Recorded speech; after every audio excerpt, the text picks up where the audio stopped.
Hi,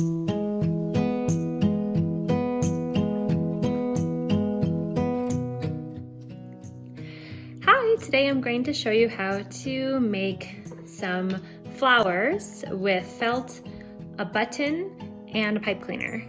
So why don't we gather our supplies, and what you'll need is a pipe cleaner and either a large button, or you can also put together 4 pony beads on the end of the pipe cleaner and do it that way as well.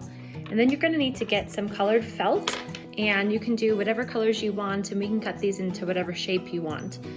If you feel more comfortable, you can make some templates for yourself. I like to have about 3 petals on my flower, so then I would have a large, a medium, and a small. And it's good to start with the large one first so that you can see it, and then go smaller as you're doing that. So I do have a piece of felt here that I'm going to cut. A nice sharp pair of scissors, so make sure that if you're doing this with your children that you're helping them out. And then I just kind of make a nice rough circle. Again, you can trace with a permanent marker on your felt first if you'd like, but I tend to just freehand my shape. So if this was my base shape, then all of the subsequent shapes would be smaller. Again, depending on the size of your button, you're going to want to make a small slit here. I tend to make the slit very small because I can always stretch it out. And so just need a little slit so that you can put your button through, and then if you need to, you can cut it wider. So for instance, this button is a little bit smaller size, and so we'll see if that one goes through. It doesn't quite go through, so I want to make sure that I cut it open a little bit more. So when we're working with kids who are working on their fine motor skills, if we're working on buttoning, then this is a great way to have them take the button and put it through the hole like that.